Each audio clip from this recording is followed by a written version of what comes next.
Alright everyone, this is a pretty important video because this is probably the worst mistake that Joe Biden has made yet, at least from a strategic, diplomatic standpoint. Yeah, I know the inflation stings more, but nuclear war stings the most of all. And this brings us a few milliseconds, I would think, closer to midnight. Joe Biden was in Poland and giving a speech the other day.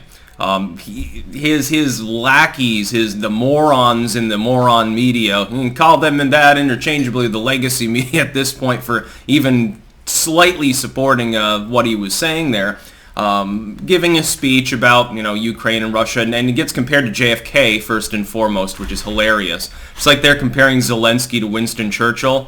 The cult of personality at this point is so transparent, so sappy, and it's like an absolute avalanche of fluff pieces for these people. It boggles the mind that anyone can't see through this. Apparently, there are still people there that willfully blindfold themselves every day. But what did he call for in his speech? He effectively called for regime change in Russia. God's sakes, this man cannot be allowed to stay in power. No reasonable person would construe this anything other than a call for Putin's removal. Now, you can think that the war in Ukraine is unjustified. It is. That Putin is arguably making a strategic blunder on one hand. Number two, that it's underhanded and prefaced on bullshit. The idea of denazification and stuff. That's fine. Calling for regime change in the other main nuclear state in the world, when you're also simultaneously trying to cast Putin off as goddamn unhinged. He's not. I mean, he's not an insane actor. That's propaganda. But if you're going to credibly tell people, the public, the U.S. public, Polish public, whatever, Putin's nuts, basically looking for an excuse to haul off and go crazy, don't you think that calling for his ousting, potentially emboldening groups in Russia that could attempt that, causing World War III to erupt, like World War I happened because one fucking archduke got shot by an extremist from, I think it was Serbia, if I remember correctly. Don't you think that's a bad idea?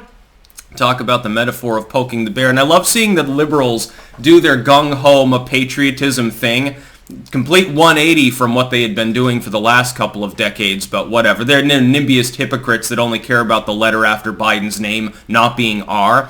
I love it when they're like, yeah, we're going to take out Vladimir Putin. Yeah, America number one. Oh, wait, you don't support this rhetoric? Well, you must be a Russian apologist.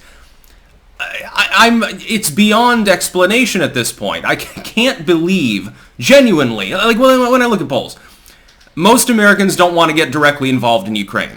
Okay, that's good. It's nice to know that a majority of Americans have sense. Oh, wait, a majority of Americans also want a no-fly zone in Ukraine. There's a 20-30% chunk of the public that is against the concept of the U.S. going into a war, whether soft or hot or whatever you want to term it, direct, indirect, proxy conflict, mercs. They're against that, but they want to run a no-fly zone. They're so ignorant, they don't even know what that means. This is the sort of thing that can cause the kind of accident that leads to World War III. It could happen. The U.S. is implicated, and Russia would do the propaganda shuffle, by the way, if it had the chance to do so. Let's say someone takes a shot at Putin. Whether he dies or survives doesn't mean anything. Russia decides to blame CIA-backed groups within Russia and says, look at Biden's comments the other day. Clearly they were gearing up for this. Well, this is basically an act of war. So you know what? NATO is on the table now. We're going to strike convoys. We're going to strike military targets in Western-aligned non-NATO nations. Maybe they go after the Finns. Maybe they go after someone else in the general region. Maybe China decides to say, look, you've gone beyond the pale and Taiwan's always been ours. We're going to march in, and if you do anything about it, we'll declare war. What do you think the Beijing-Biden moron administration would actually do? Not much, I think. China would still probably lose. I've analyzed this, but it gives this sort of thing. The problem with the bravado, almost Bushist rhetoric is that it gives good propaganda fodder to your enemies. The Taliban does this. ISIS did this back before they were largely curb stomped. They're resurging now thanks to Biden's weakness. Al-Qaeda has done this. All of these different groups. When you make an optical blunder like this and give sound clips to your enemies effectively, they use it to recruit. Russians will look at this, and it'll be played on Russian TV out of any context. And there is backpedaling that I'll get into. They'll say, look, see, we told you. Putin was right. The Americans' goal is not to defend the sovereignty of the Ukrainians, to defend democracy. They're saying that Putin should have his head blown off. They want to kill your duly elected leader. That's their goal. That's why they want to admit Ukraine to NATO. They're trying to encroach upon us and destroy us all. How many Russians do you think will sign up for the fucking goddamn military after this is run 24/7 on a propaganda loop by Sputnik and RT? Probably a lot of them.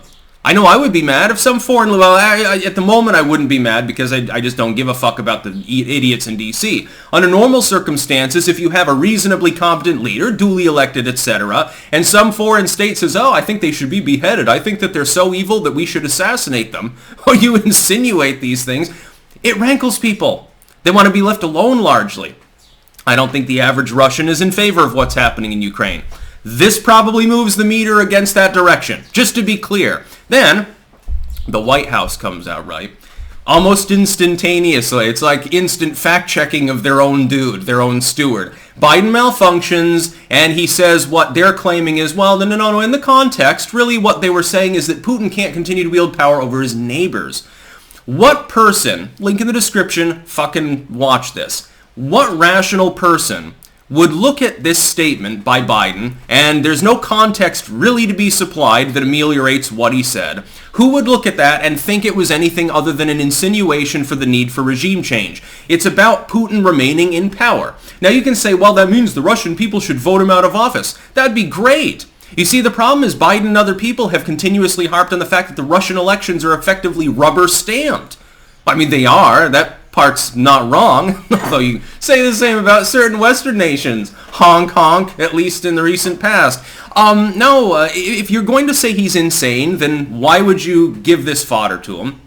If you think that the Russian people aren't on board with it and are losing and demoralized, why would you give them something to rally around? At least Putin's inside fans re-solidify when you say shit like this. Everything about this is strategically, optically, diplomatically poor.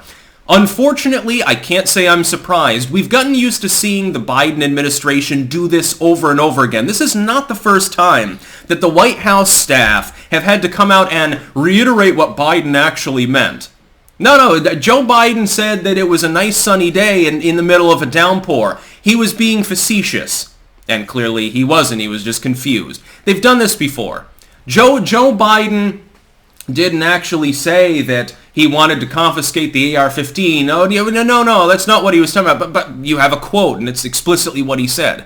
Joe Biden apparently doesn't know his head from his ass, and the White House therefore has to constantly scramble with regards to these issues, and the Russians immediately seized upon it.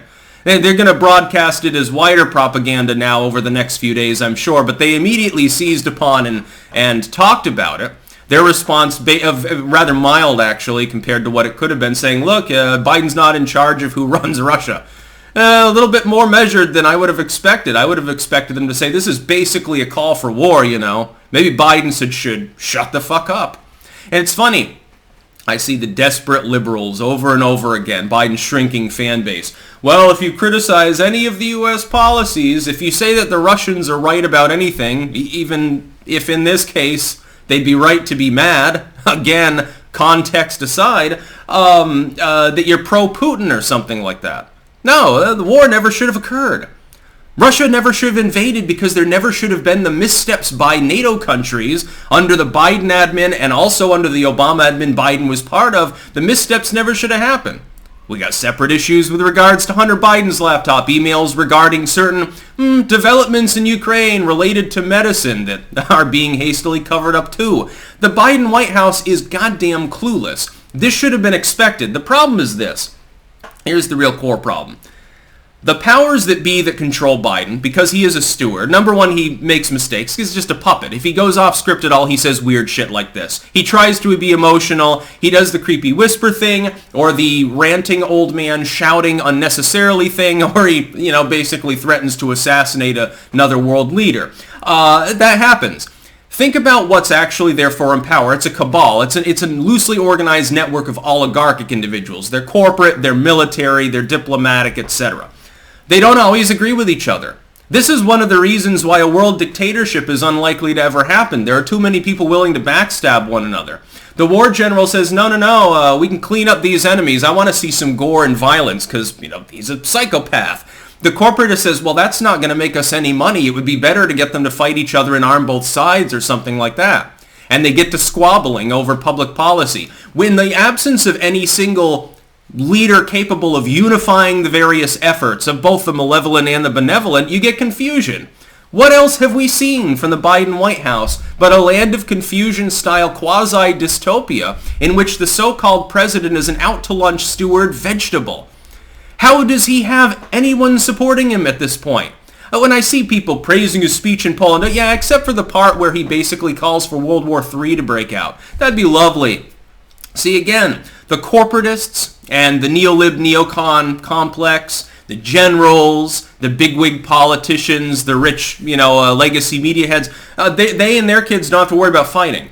They've got their own bunkers and shit like that. They can go out into the middle of nowhere where no nukes will fall and say, well, grow my radioactive cabbages. Oh, wait, I got slaves to do that for me. I'm still sitting pretty.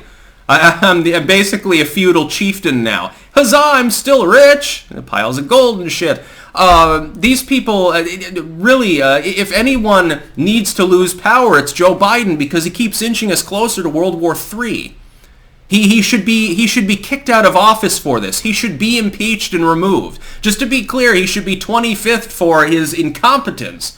And it's not the first time he's been incompetent. The economy is collapsing, the border is wide open and being partially defunded, actually, under the new budget that Congress also duly passed, so it's not just Biden's fault.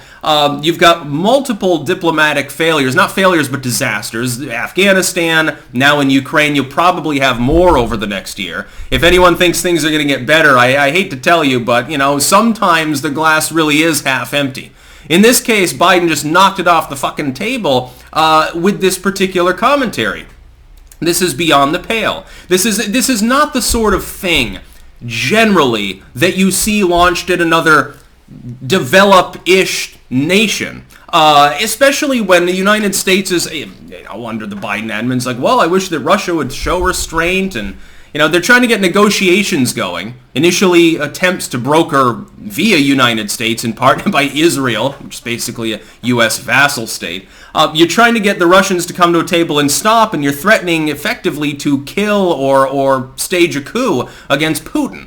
That is not the way to conduct diplomacy. It's like he goes harsh when he should be trying to get negotiations going, because we can't get directly involved. Ukrainians can keep fighting. They've ground down the Russian forces in many areas. It's fine. You can keep the war going permanently, which, some people would be very happy for. They'd get a lot of money, including Biden's business donors. This is not the time to make threats of violence, I would think, against the person you're trying to get to come to the negotiating table. Doesn't make Zelensky's job easier, by the way, either. Or our allies in Israel going over there and attempting to stage negotiations as allies. I use that term loosely for this purpose. How are they supposed to get Vladimir Putin to show up for a meeting? He thinks, well, if I step foot in another country, I might get attacked or something like that. No, you have to come to Russia. Maybe we'll jail your diplomats, make you suffer. Maybe we'll have a hostage crisis. Boy, wouldn't that go over well? That's about all. Peace out.